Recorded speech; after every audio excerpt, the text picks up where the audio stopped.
All right, let's jump right into our explainer on Katherine Mansfield's classic short story, A Cup of Tea. This is just a brilliant piece of 20th century literature. It completely unpacks human vanity, insecurity, and the stark reality of class disparity. Originally published in the Storyteller magazine, it really remains an absolute masterclass in psychological observation. So, would you invite a homeless stranger to tea just to boost your own ego? I mean, it's a pretty provocative question, right? But it sits right at the very heart of this story. It exposes that deeply uncomfortable reality of performative charity. Think about it. When we do a good deed, are we doing it to actually help someone in need? Or are we kind of just putting on a show? Trying to prove to ourselves and our friends that we're generous, wonderful people. As you'll see, our main character's motivations are, well, anything but pure. Okay, to really get this dynamic, we first need to meet our cast of characters. We've got three main players here, starting with our deeply flawed protagonist, Rosemary Fell. She's the anchor of the story, incredibly wealthy, highly fashionable, but secretly harboring a super fragile ego. Then there's Philip, her husband. He's not only rich, but he's highly observant of his wife's psychological triggers. He knows exactly how to push her buttons. And finally, Miss Smith. She's a young woman living in absolute poverty who becomes this unwitting pawn in Rosemary's little game. So let's start with Act 1, the illusion of perfection. On paper, Rosemary's life is absolute perfection. She's young, she's brilliant, exquisitely well-dressed, and hosts the most amazing high society parties. But underneath all of that, there's a major crack in the foundation. Right off the bat, the narrator sets this sarcastic, almost biting tone about her looks. They flat out say she wasn't exactly beautiful, and if you took her to pieces, really analyzed her individual features, she wouldn't hold up. This hits the nail on the head immediately, hinting at a deep-seated physical insecurity that drives basically all of her seemingly confident actions. And honestly, her shopping habits brilliantly illustrate just how insanely rich she and her husband really are. The narrator makes a point to say they aren't just comfortably well off, because they actually consider that phrase boring and old-fashioned. No, they are fabulously wealthy. While your everyday run-of-the-mill wealthy person might go shopping on Bond Street in London, Rosemary, she'd simply hop over to Paris just as casually. We're talking about a life of absolute luxury that most people literally can't even fathom. Her extreme superficiality is put right on full display when she goes flower shopping on the incredibly expensive Regent Street. She casually dismisses lilacs because they have, quote, no shape, demanding these little red and white tulips instead.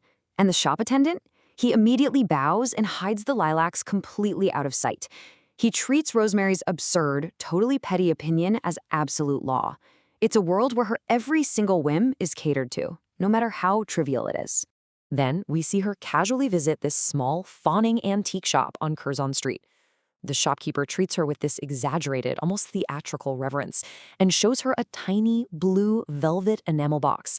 It's perfectly glazed, looking almost baked in cream, and features a tiny boy and girl under a tree. And the price? 28 guineas. Guys, that is a massive sum of money for the time. She absolutely loves it. She even takes off her gloves just to admire how elegant her own hands look holding the thing. But ultimately, she just asks the shopkeeper to save it for her. Moving right along to Act 2. An unexpected, selfish adventure. So stepping out of that cozy, warm shop and into a bitter, freezing winter rain, Rosemary gets a jarring reality check. She is suddenly confronted by a desperately poor girl. And this creates such a striking juxtaposition, right? You have absurd wealth on one side and literal starvation on the other. This battered, exhausted young creature, Miss Smith, grabs Rosemary's coat collar with red, freezing hands and begs for just the price of a single cup of tea. She admits she has absolutely zero money. Now, you'd think her reaction would be genuine empathy, right? Well, actually, Rosemary's reaction is deeply revealing. She views this miserable girl as an adventure. She literally compares it to something straight out of a heavy Dostoevsky novel. She imagines the thrill of bringing this girl home, already picturing herself telling her rich friends later about her amazing act of charity. She basically wants to prove that rich people have hearts, effectively playing the role of a fairy godmother just to boost her own ego. It's wild.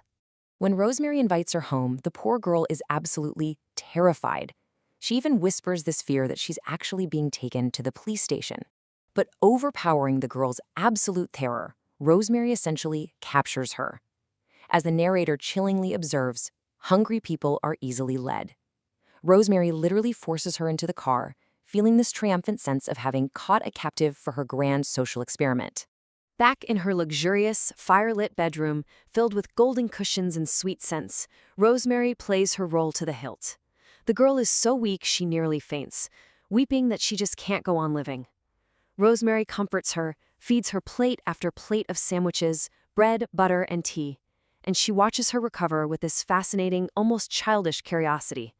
She feels immensely proud of her own generosity, just watching the whole shebang as the girl slowly transforms from a shivering wreck into a relaxed human being.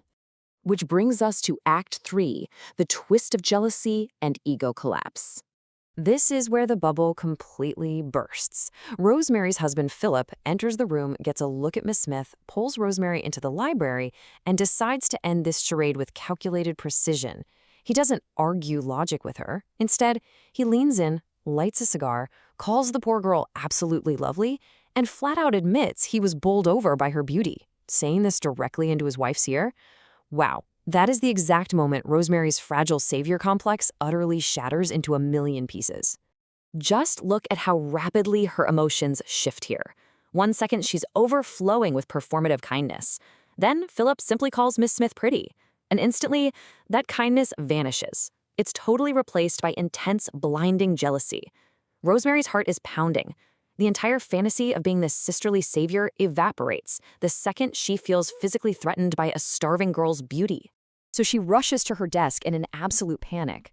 She pulls out a 5-pound note, but then, and this is a moment of sheer, unbelievable pettiness, she puts 2 pounds back. She pays Miss Smith a measly 3 pounds and promptly kicks her out of the house forever. The great, grand charity experiment is completely abandoned the very second it bruises her ego. And this brilliantly illustrates the ultimate hypocrisy of her wealth and her character. Just a few hours earlier, she was perfectly willing to drop 28 guineas on a totally useless tiny blue enamel box, just because it looked pretty in her hands. But she only spares 3 pounds to rid herself of a starving human being, whose life she just claimed she wanted to save. An inanimate object has vastly more value to her than a human life. It's pretty shocking when you put it in the perspective. Now, desperate to reclaim her husband's attention and repair that completely shattered confidence, she meticulously rebuilds her facade. She fixes her hair, darkens her eyes, throws on a pearl necklace, and heads back to the library. She playfully sits on Philip's lap and asks him for that 28-guinea antique box. It's a highly calculated move, right? She's trying to reassert her status as the pampered, beloved wife. But the antique box was really just a distraction for her ultimate, tragic question. Pressing her head against him, she whispers, "Am I pretty?" This simple, desperate little question reveals absolutely everything. Beneath the pair's shopping trips, the fancy parties, and the grand illusion of power lies a hollow, terrified insecurity that controls her every single move. So we'll leave you with this final thought to chew on.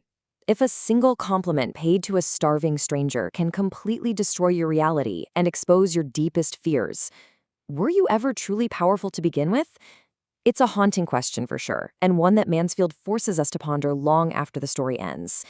Thanks for joining us for this explainer, and we'll catch you next time.